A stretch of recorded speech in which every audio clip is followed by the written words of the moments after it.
Lobster Magnet. Lobster's a 10, I told you grab it.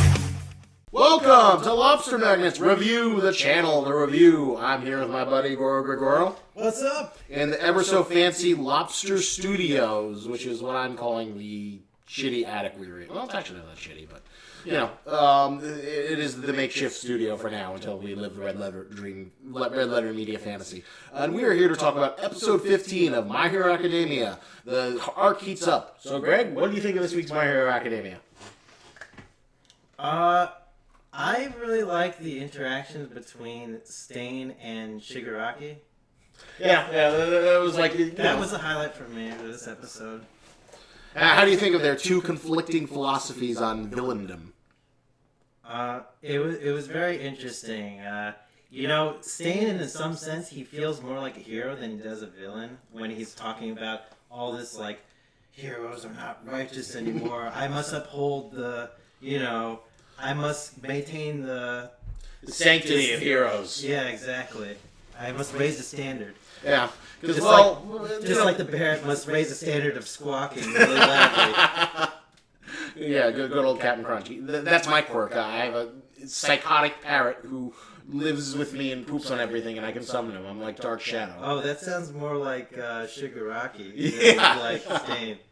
So you would say Captain Crunch is more like Shigaraki, which is sort of like how you described him in one of your previous videos as a So you're getting a little bit of man-child bit of his arc. So what do you think in terms of like you're seeing this philosophy? Stain has this conviction, like you're seeing a little bit of why Stain hates the Hero Society. Where you got like the Snake Girl who's doing like a sexy photo shoot, while the poor Creation Girl's like trying to be like, I can learn things from this. This is still useful for me. This is part of being a hero. Like in complete denial. Yeah, complete denial, and even like the poor hand girl or the girl with like the Ninja Turtle mask is like basically like.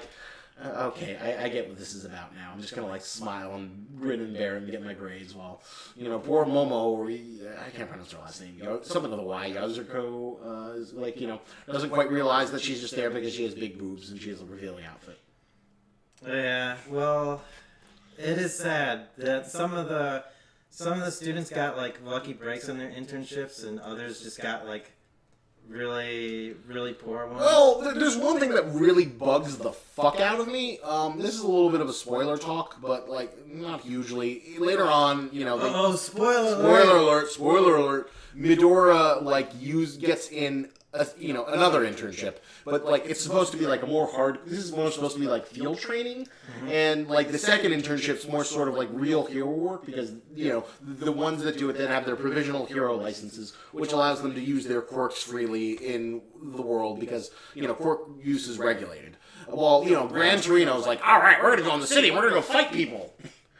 And I'm just like thinking, like, this feels like a contradiction. I don't like this. Like, Minoru's not supposed to be able to be authorized to use his quirk. It's like the big sin of their society of herodom. And they even have that scene where like the generic frog water guy is like telling Ida that like if you use your quirk selfishly, then you're no better than a villain, and that's what separates it. He doesn't he's not very hard on his like rules in the universe at this point. Yeah, I guess it's like it was one of those things where I kind of wonder how much it was planned ahead. Like most of it feels that way, but the fact that he did the internship, I mean, it's not as bad as like something like Kubo. Who like did the fucking oh my god, let's go rescue Rukia, and let's Orihime's captured, so we gotta go to rescue fucking Orihime from Hueco Mundo. Yeah. It's like, let's do a hero internship. That was a good arc. They're doing another hero internship, but it's realer this time.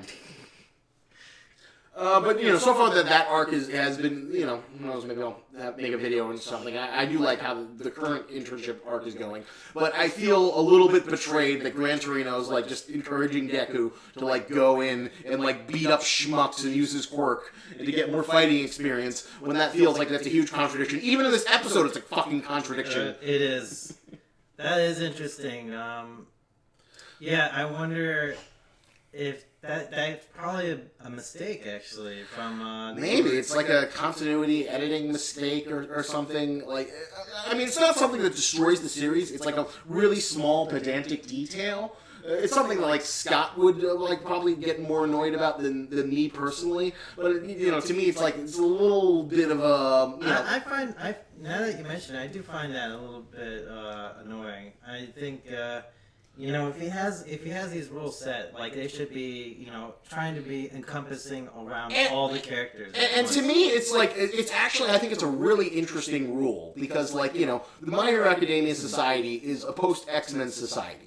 Or like it doesn't matter if you're Asian, white, black. The races do not exist since now there are like rock people and frog people and laser people, and basically now like there's a new form of privilege in terms of like what quirk are you born into? Do you have a quirk that like can make you a god amongst men, or are you saddled with something useless? And that sort of like creates a new sort of like system in terms of like, and it's covered a little bit in terms of like people who have bad quirks are kind of like forced into like taking up a villainous lifestyle just because it feels like they don't have the opportunities presented to them as like people who have better quirks. So they're not allowed to use the quirks in like public, yeah, or yeah. Can they use them like in other places, like for example, when you see flashbacks of like Deku and Bakuga. Like, he shows Bakuga using his quirk pretty freely, right, when he's a kid? Yeah, but he's, like, in the woods, and nobody's, like, fucking watching him. I assume he's, like, not supposed to be, that's kind of frowned upon, and maybe they were, like, more lenient for kids. But, like, I feel like this rule wasn't really thought out very carefully throughout the whole, throughout the whole universe of the story. It's kind of like in the subtext of like the universe of My Hero Academia that's like present. Like, there's an example where like, the creation girl later on, there's a scene where she's like doing, wants to get costumes everyone so they can go undercover. And she refuses to make costumes herself, and like she just wants to shop it. And her rationale is that one, it's illegal for me to do that. And think about it, she can create anything, and hypothetically she could throw the economy in whack by making infinite sources of money. That's true. Yeah. So, and she also just wants to shop, but that's her logic of like why she should shop as opposed to just using her quirk to make costumes. Does she not have enough creativity to make a cool looking costume? Well, maybe she does, but she just doesn't want to like violate the rules. But like the idea is that like you're not supposed to like because like now we're in the My Hero Academia is a futuristic post X-Men world. Where it's not a question of like humans versus mutants. Everyone's a mutant. It's just sort of like, okay, keep your quirks in control, and then we'll everyone will try and live fine. And if it does get out of control, then we have this system of heroes who are like civil servants, that are kind of like not quite policemen but still work in conjunction with the police, but are still independent, like civil servant contractors. Right. So, that's like an important thing. We get the speech with like the little frog, Ida's hero mentor about like, you shouldn't do it. And he like looks like he's like, oh, maybe he's having a regret. And of course, when shit goes to the town, he's like, fuck it. I'm just going to go into this dark alley. Maybe the hero killer's there. He's like, wait a minute, I saw him right there. The hero killer in this dark alley. He had no idea. He had no fucking clue. He's like, hero killers in dark alleys? I'm going to go to a dark alley. Why did he like suspiciously look down there? He's like, wait a minute. I saw something? Yeah. He just ran in there. Yeah, well, he was like, he was at first following the frog guy, or like the water guy, whatever his name was, and then he looked down the dark alley and he's like, wait. He's like, something flashed before his eyes and he's like, he hesitated, right? He hesitated, and he's like, I'm going to go this way. And he happened to run into the hero killer, which is in every dark alley, apparently. Apparently every dark alley. It's a little bit of a coincidence. It would have been nice, but, you want to get to the action, so I can kind of forgive it. A little bit. I do like the hero killer's morality, where it's like, kid, get away, leave it alone, and he doesn't like... the hero killer is malicious, but he does have a code of ethics. And then he doesn't get malicious until Ida like reveals that he's like the brother of the other hero he disabled. Yeah. And then when he's like, now you're my game. And Greg, so what do you think of the Nomu invasion? The Nomus? I didn't know it was like a special type of monster. Well, I know the name of that one. Well, now this is the reveal that like the Nomus aren't like one, that guy. They're like like a monster type. They're like a putty Power Ranger. I'm trying to think. Better than putties. Yeah, they're definitely better than putties. They're like the Nitro and Toriko, the bird monsters. They're like a monster that have like a unifying aesthetic and that are kind of like minions and are destructive. Toriko, that one manga that you thought was going to overtake One Piece but didn't? Hey, Oda's really good friends with that guy. Okay. There was a time where Toriko was like, fighting for Big 3 status, but didn't quite make it. Yeah, it didn't it? No. No. It's a shame.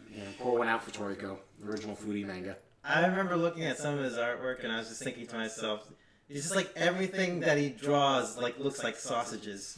He did lots of cool shit. All his muscles like look like sausages, and like all the. Let's see you go draw like suitably gay porn super battle men.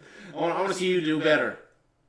I mean, I obviously can't do it as fast as he can, but I could probably do a little bit better. Okay, so we're getting off track though. So the Nomus are like a consistent thing. They got the brains, and we learn. Now we're getting the introduction of the great villain of the series, All for One. Yes, we had hints of that earlier on. Well, we know that there's a mysterious guy. Shigaraki in the background. Yeah. Shigaraki's mentor in the background. I mean, yeah. The Nomas aren't particularly that interesting, but I like the idea of learning more about them and like what Shigaraki did in order to make them. Well, you'll learn a little bit more. You get an idea though that they're basically like these artificial organisms that are made by one for all, using his ability to like take quirks from multiple people and stack them into it. So, we got the two guys who have their two philosophies. Stain's like, all right, I'm going to go kill people. Shigaraki's like, I'm going to go make things burn, go attack. Who will win in terms of who builds their villain legacy? Yeah, definitely the strongest part of the episode for me. Shigaraki and Stain, like, talking about their ideologies. Shigaraki, like, almost, like, one-upping Stain for a little bit about, like, I'm just completely fucking insane. And, yeah. He's like, I'm gonna dissolve it. And Stain's sort of like, okay, kid, you're stupid, but, like, you're very convict. You have a lot of. I respect your conviction for your dumb ideology. Yeah.